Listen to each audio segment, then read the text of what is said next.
welcome to another session of Dreamtime with Danielle, and that's me.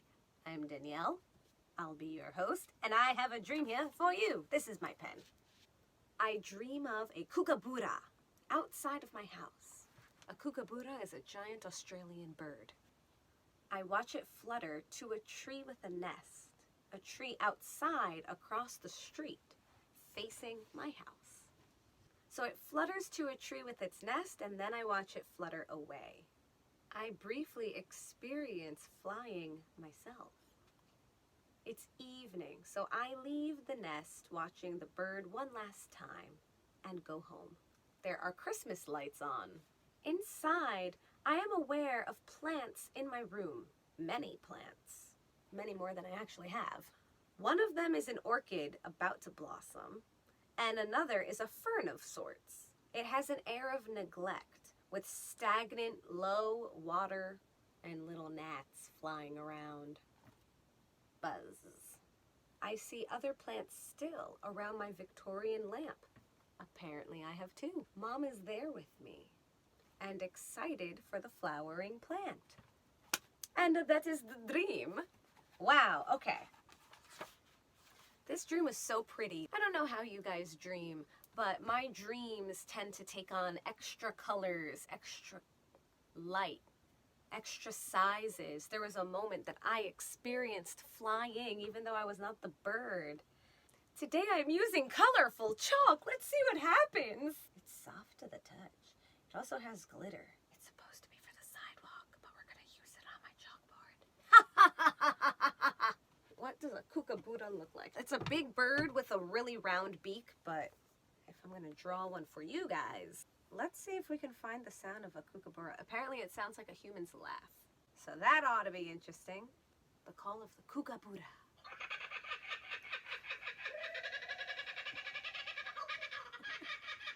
So it's got like,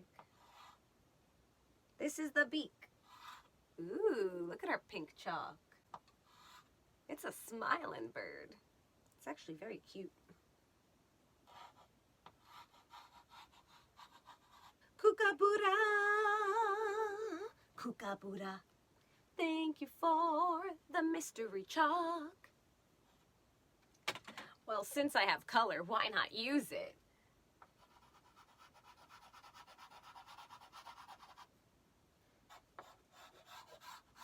So I'm actually impressed that these birds can fly because they're so big. Look it up. The kookaburra. Its tail continues off screen. Yes, I do already have broken bits of chalk, because that's how I roll, baby. So I actually had to look up the symbolism of a kookaburra because it is such a specific bird. It's native to New Guinea and Australia, and it makes this crazy sound that sounds like laughter, which doesn't actually sound crazy, but if you're hearing a wild animal cracking up laughing in the woods, you're gonna be like, what the hell is that? That being said, kookaburras represent looking at the better things in life, laughter, teamwork, family. They mate for life with one mate, so they also represent commitment, faithfulness. What else? The bright side of life. Optimism, good parenting, fidelity, humor, unity, cheekiness, happiness, joy, and pleasure. Ladies and gentlemen, the kookaburra. Wow, what a bird to dream about. What a very specific bird to dream about. It's not like I'm surrounded by these birds. That would be cool though. It would also mean I'm probably in Australia. Soon, one day soon, I'll be back. So this bird that symbolizes unity, family, good parenting, looking at the brighter side of life, experiencing joy and optimism and laughter, was flying in my dream. So flight, spread your wings and fly, taking air. The element of air deals with the element of thoughts, beliefs, the mental realm. So birds are able to cruise on the air. They are taking flight with their ideas. Birds also represent messengers. Think of carrier pigeons and the way people would communicate in the past secretly. because they deliver messages, and this Kookaburra has very specific messages of joy, optimism, love, friendship, commitment, and teamwork, taking flight on those ideas is really speaking loudly to me right now. And then it landed in its nest. So I'm watching it. In the dream, it's right outside my house, across the street, sort of watching over my house. I'm watching it fly to its nest, and then I'm experiencing flight simply by watching it. And it was fluttering. It's interesting, for a bird so big, it was fluttering in a really soft, delicate pattern that you would expect of a much smaller bird. But in this dream, that's what it was doing. And then it lands on its nest. A nest is a home. It's where they lay their eggs.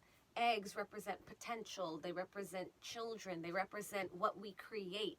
Our projects are our children as well. Especially noting that these birds are particularly noted for being good parents, the nest stands out as a family unit, as the home. And it's watching over my home. And then I even write, I leave the nest. Even though I'm not talking about my house, I'm leaving the watching of this nest to return home to my own nest. And there are Christmas lights. I mean, that is such a symbol of, first of all, literal light. So let's look at that as light, consciousness, awareness, brightening the darkness. We can see. But Christmas lights are special. Christmas lights light up the dark of winter. They represent joy and celebration. Joy is really standing out in this dream. Joy. Let's draw some Christmas lights. It's going to be way out of proportion with the Kookaburra over here.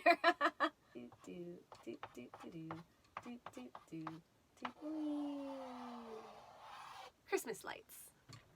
So my house had Christmas lights on, and it was early evening, so it's not full dark, but it's that transition time again, something that keeps coming up in my dreams.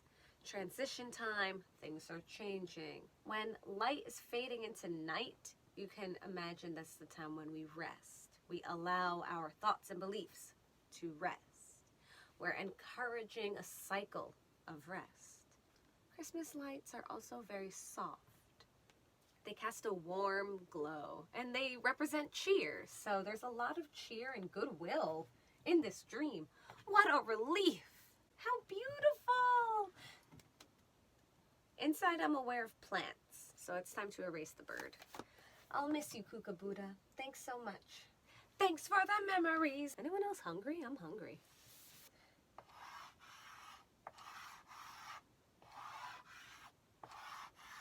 This is a fern that apparently has like one stem. Looks like wheat. Wheat, not weed. We all know what that looks like. Or do we?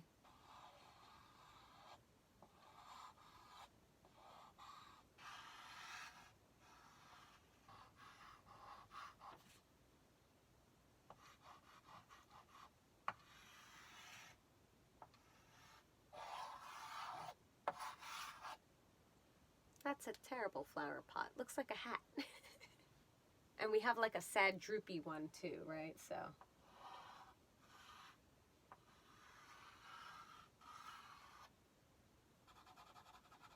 And the water's all low. Aw, that went off camera.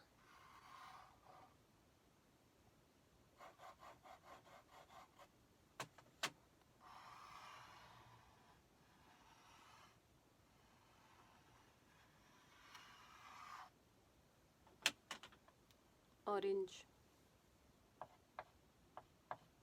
So my room is surrounded by plants, and one of them is flowering. It's got new buds. Oh, let's draw one with buds. Yeah.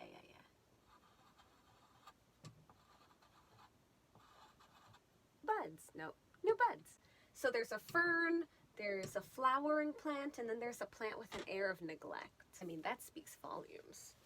The plant with the air of neglect is not getting the attention it needs. Plants are things that grow. They're green. Green works with the heart chakra. So if you reflect, these are projects because you have to water plants, and water is emotion. So projects that are not being watered are dying. Ideas that are not being nurtured are dying. Water is always in motion. So this one has an air of neglect. It's something I'm ignoring, some duties that I'm not responding to or taking care of. And it even has little gnats flying around it. The ignored emotion is attracting pests. Then there's one plant that's flowering. It's got buds. My mother is there. She's excited about it. I'm excited about it. This is clearly the plant that I'm giving my attention to. The project that I'm giving my attention to, if you will. And it's really blossoming under my care, so that's wonderful. This is the plant that is giving me something in return for my hard efforts. And then there's a fern, and the fern's doing just fine. It's leafy, it's green. Green is the color of our heart chakra. Imagine your heart is a plant or a tree. It's the color of nature. And nature is the first love that the planet provides. So seeing this green nature goodness, this is something wild and free, something I'm letting grow, especially because plants grow. Because plants grow, these are things that I'm growing within myself. They could be my project. They could also be personality traits or skills that I'm practicing. It could also be asking me to pay attention to what I'm ignoring, as well as recognize that not every plant has to flower to be thriving. Some things are great the way they are, some will provide some new beauty to them, and other things need something to freshen them up. I mentioned a lamp in the dream. I'm not going to draw it right now. Well, you know what? Fuck it. We're going to draw this lamp.